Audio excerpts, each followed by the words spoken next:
I already see like momentum picking up. Okay, it's like building and it's going to snowball. And I feel like by the end of this year, you're going to feel really, really accomplished, and you're going to feel really happy about the direction and the trajectory of your life, especially in your professional life. So without further ado, when I was shuffling out the spread, what I saw was I see this swan. It's a white swan. It's in the middle of a really, really, really big body of water. I can't even, they're not ocean dwellers, but it just felt like it's in a lake or in a really large body of water, and I couldn't even see land or a bank in sight. Okay, so it's just adrift. And it's just looking around. The swan is white. It's looking around and it doesn't see any land. It doesn't see any people. And so it's just adrift with the tide or wherever the wind sweeps.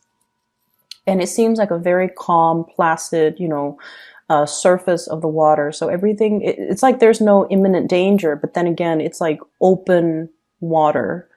And then the swan is like, I think I've had it. And it just hoists itself up and it flies into the sky. So that's what it feels like to me. And immediately when I saw this, I was just thinking, it feels to me like for many of you, this is the first time where you are coming into your own sense of potential. So it's almost like I see this element about skills transfer. And I feel almost like you're looking at your skill set and you're looking at all your past job experience, and you're trying to do like a major career change, or you're contemplating a major career change or a change in your work environment, and you're trying to figure out how your skills are transferable. So it's almost like the swan adrift in the sea. It's floating, but at the same time, it's not using its wings. And then for the very first time, you're just like, you know what? I have these wings. Why don't I just fly? Why don't I find something else? Why don't I do something that is different, but more fulfilling, more in alignment with, whatever gifts, whatever endowments I already have. So I feel there's this element here about thinking about the trajectory or the direction of your life and no longer feeling like you're just adrift in this big blue ocean. You're taking more initiative. You're being more proactive about, making decisions, but also moving yourself to a new place and especially a higher ground. So that's what I'm seeing. What I'm also feeling as well is for the past 4 years, I almost feel like you went through the motions. And for example, I'm seeing this. It's almost like I'm going to work for 2 years. I'm going to meet, somebody, and then I'm going to get married, and then I'm going to be a mother. So that's one scenario, and I felt that. And then for others, I'm going to do college. I'm going to go off, have like a year of work experience, and then I'm going to go through grad school. And then after grad school, then, everything will fall into place. It's almost like going through the motions, having some type of a plan kind of set out for yourself, for the past 4 years. And the 4 years have passed, and you're at this point where you need to formulate the next 4 years. That's what it feels like to me. You're working in spurts, and I feel like you do have a sense of like ultimately what you want, and you do kind of prepare for it and plan for it, possibly 4 years at a time. And as a result of that, you're kind of like at the end of that 4-year period, and you're trying to formulate and lay out the blueprint for yourself for the next few years. And that puts you in a very powerful position. But I also feel like the times are changing, and you're almost like you're intuitively picking up on that it might not be safe for you anymore to just be adrift in this lake. It's open land. It's open water. You don't know what's really underneath, and you don't know how far it's going to take for you to get to shore. And you're aware of that now. You're aware of that. And I feel like you come to the realization that you have to make some changes, and you come to the realization that you have to, Rather than swim, I might need to fly. So whatever it is, I feel like you're well prepared for it, and your intuition is early and it's catching it's almost recognizing these signs, and it's also recognizing this sense of restlessness that you have within you, because ultimately you're catching these signs early and the universe wants you to change direction. That's what it feels like to me. So on the mundane front, what I'm seeing in this spread is I see you and a person, possibly a family member. For some of you, it could be your own children. For others, I feel like siblings. It's somebody that you have a very strong emotional connection with, okay, like a family member. I see some of you formulating, making some plans, scheming, not in a bad way, but I feel like conjuring up some type of a plan. I see you two dealing with some type of legal paperwork, trying to get something in order, trying to plan out how things are going to happen. But I feel like the conversations are very hush hush. Okay, it's like behind closed doors, it's behind curtains, it's behind like the prying ears or the prying eyes of the neighbors. So you're doing something that is, I feel like, a little bit secretive with another person, and these conversations are very candid, very hush hush, very behind the closed doors, and you're scheming, planning something. How are we going to do this? What happens if they ask us that? How are we going to answer this question? How are we going to respond to this? Those types of things are, that's what I'm seeing here. And I also feel you have somebody that you are, once again, possibly a family member. They're very harsh with their words, okay? They might say things like they might say things that they don't mean. They blow up fast, they get angry, they blow up, and then they forget, they forget about it. Okay, so the only thing I feel that is a major obstacle between you and this person is that they're harsh with their words. They're a little bit, they have, I don't want to say anger issues. I don't feel like that's the case. I feel like the right way to put it is they say things and then they forget. So when they're upset, they get really upset. So it's like, you know, they go from 0 to like 100 on the anger spectrum. But then once they're able to vent, then they're okay.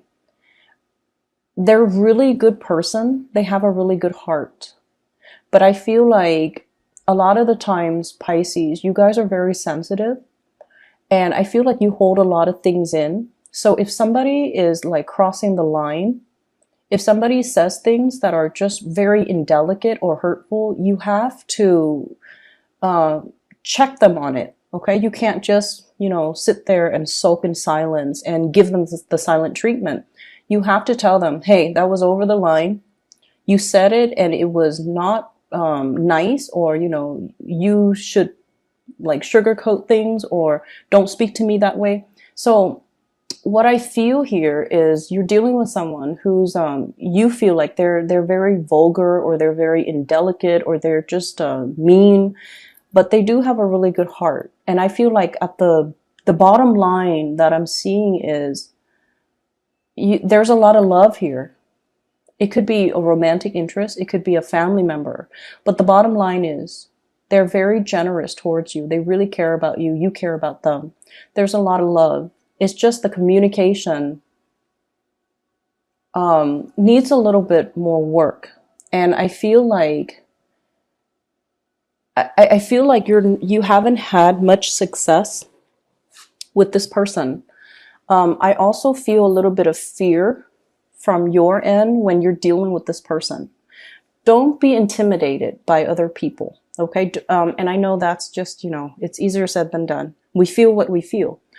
But don't stay in that feeling space for too long. Take action to rectify a situation. If you feel like somebody's being harsh, you need to let them know. You need to let them know that, you know, I'm not going to tolerate this behavior, or you can't speak to people like that, or, you can't speak to me like that. I don't appreciate it, and here is why. So I feel somebody who's being a little bit insensitive with the things they say, and then you kind of recoil, and then you kind of retreat, and they don't know that they did anything wrong, okay? But I feel like this is a really generous person. So that's what I'm sensing here when it comes to your interpersonal relationships. I see people having to, if you have animals like pets and whatever that you have that are animals around you, be careful about not leaving items like stray items out, because I see some pets possibly having to go in for an x-ray because they swallow something. And I feel almost like you have to transport them. So you have to take time off work. You have to deal with the hassle. You also have to deal with the worries and the anxiety that, your pets are like wondering what's wrong with them. And that goes as well for younger children. If you have younger children, if you have small animals, just be careful, or even big animals, that you're not leaving stray items, especially, those squeaky toys. I'm also seeing toothbrushes, toothpaste, just, toxic items or items that are chewable or swallowable. Just make sure you leave that out of, sight, because I do see this worry and anxiety as it relates to children, as it relates to animals. I'm also seeing here, for those of you who are in relationships, and this is not going to apply for all, but I'm seeing this element here about somebody like really making advances on you. And so here's what I'm seeing. And if it doesn't relate, it doesn't relate, okay? I feel like you might have been with someone, or you are still with somebody who really, really loves you. And they fought for you. Like they really made it known that they really love you. And the pursuit, the way that they pursue you, it was very flattering. And then you fall into a relationship with them. But I feel like everything was, all the actions, all the steps were taken from their end. So it just felt almost like you're swept along. It's like it happened in succession, and I feel like it was just kind of out of your control, or you didn't take initiative in the relationship. They were just, through the sheer force of just really wanting you and really loving you, they move things along. And now I don't know how long it has been that you're in a relationship with this person, but it feels now that you're looking at the situation and you're just like, you know what? I was swept along. I was not really making any, it felt almost like you weren't really an active participant in the course of the relationship, of where we've been and where we're trying to go, where you're just like, am I still really in love with this person? Is this the direction that I want my life to go? Am I still content staying in this? It's almost like having this sense of awakening that, wow, I'm, 9 years of marriage and 3 kids later, I felt like I've just been swept along. It felt like life was happening to me rather than me being able to actively carve out a path so that I can move along in my life. That's what it feels like to me. And so I also see this element about, being financially dependent on another person. It could be your partner towards you or you towards your partner. And things can get a little bit messy if you were to ever disengage and, separate or divorce. So that's what it feels like. You're coming into this major awakening. You're taking stock and you're trying to figure out, am I still happy? Is this what I want? Am I content? Is this what I want to do for the rest of my life? And so I feel like, you might have been adrift, like just going wherever the tides take you. not really steering your own boat, okay? Not being the captain of your own life.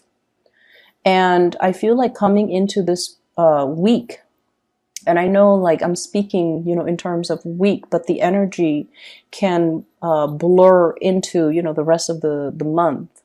But what I feel is you're taking control. You're now steering yourself to a place of safety.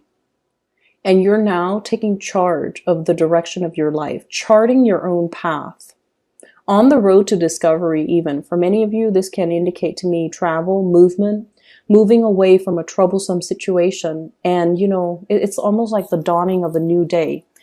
We have here the Ten of Swords, which in this deck, whenever we come to a valley, it's a place where kind of like the heavens break open. There's that the strands or the beams of light kind of shine on that valley. It's almost like the dawning of a new day. It's a place of safety. It's a place of refuge, and being able to find people and safety and shore and land. So I feel almost like this sense of being adrift is done and over with. Whatever cycle that you have been through because of, I honestly feel like trusting in the wrong people, having this sense of wishful thinking where you're just like, it's going to happen, in the way it's supposed to happen. I can only wish for the best, and not doing enough planning in your own life. I feel like that time period is coming to an end where you are now captain of your own ship, where you are now able to steer your life in the direction that you want. And I also feel for many of you taking a major, major, big leap of faith. Okay, so if you have been in a relationship, for example, you might be thinking about even, settling down, building a family, building a life together, focusing less on your professional life and then more on your emotional romantic life, trying to cultivate that sense of family and community. I'm also sensing for many of you, I'm feeling almost like I see a lot of people taking trips, and this is over trips via airways, like via airplane. And I also feel like, going to the Western Europe area. I'm also seeing as well, like possibly Rome, Italy. I'm also seeing Portugal and Spain. And then I'm also seeing Latin America, especially like Argentina, trying to get back in alignment. Okay, you might have, family there. I'm also seeing as well, trying to get some projects off the ground, and you needed somebody, possibly like a buyer, a lender, or a group of people so that you can launch a project. So I do see a lot of formulating some type of a legal plan or getting something off the ground, and there's a lot of thinking that's involved. It's almost like trying to launch a project, and you need buy-in, you need financiers, you need people that are going to be on board. You also need workers, and you're going to these areas to try to plan out how it's going to happen, how to launch something, how to connect people to the right resources, and how to get this thing off the ground. And I don't feel like you're doing it on your own. I feel like you might be connecting with people over large, vast distances, possibly overseas, to get this off the ground. For some of you, you could be like remotely overseeing some type of work overseas, and now you're traveling there to see how the work is getting off the ground. You're trying to see how they're doing something so that you can replicate it where you are. So it's almost like that skills transfer once more. Learning new skills so that it can be transferable to a different work environment. And then I also feel, on the plus side, you might be a consultant where you are transferring your skills to another group of unskilled workers so that you can enhance or increase their productivity. So there's a lot of movement and a lot of thinking and a lot of strategizing and a lot of formulating new things coming into this spread. So I definitely feel it's going to be a really momentous January for you guys. But at the same time, I just feel like the only thing is, and I've been getting this a lot for Pisces. You guys are really tolerant people. You tolerate with a lot, a lot, a lot. And I feel like a lot of the times, when you don't jive well with somebody, either the way they communicate is a little bit too abrasive, you just kind of avoid them. You just kind of shy away from them. But I also feel like these people have a lot of leadership capabilities and they have a lot of good leadership qualities. And so whenever we feel ourselves in opposition or in conflict with perpetually with the certain types of people, it basically means there's a lesson to be learned there. And maybe the lesson is for you to, speak up, for you not to let other people push your buttons, and for you to not let other people intimidate you, So I feel like if you have family members, if you have, especially people you love, and, they're very insensitive, for example, it's important for you to voice your opinion, and you need to tell them, that's not the right way to talk, or please don't use that type of language, or, if you want people to listen to you, you have to say it this way. So I feel like you have a lot to offer in terms of allowing people to communicate in a way that is more in alignment with being heard. Whereas they can teach you, to kind of be brave and stand up for yourself, and to really not shy away from people or situations that you feel could potentially be confrontational, but rather seeing that as a learning opportunity, and to allow yourself to put yourself in that situation. Because opposition is not always bad. It doesn't always lead to conflict. It can be very ego driven, but when we take the energy away from the person that's very ego driven, and we kind of allow that energy to permeate and reach other people, it can be a very collaborative environment. So we can change energy, we can shift energies, so for example, every time we get into group work, right, and everyone can pretty much identify with this, one person ultimately takes over, and then usually we have one person that kind of free rides off, maybe more than one person that always free rides off whatever all the team members are doing. So you have the leader and you have the opportunist, and this is just prevalent across all work environment. Okay, so whenever groups form, that's what happens. One person takes over, and then the weaker person or the more opportunistic person kind of takes a step back. And so in that type of environment, it's really easy to identify people who might be very ego driven, and then people in different ways. Opportunists are also ego driven, and then leaders are also, some of them could be very ego driven. So my point here is, play around with the energy. Okay. So if somebody's like, I want to do this, and you can, steer the conversation. Since we're working in a group, why don't we ask what all the members wants to do? So use your diplomacy to kind of redirect the questions, reroute ideas, and to allow everyone to feel inclusive, because that's what you're really, really good at. You make everyone feel very inclusive. And you make people feel like they're the only people in the room, that your attention's on them. So play around with the energy. If you're coming into contact with someone who's very alpha, whose energy is a little bit too domineering or too demanding or too overbearing, you don't have to run away from it. Face it head on. Strategize and find ways for you to kind of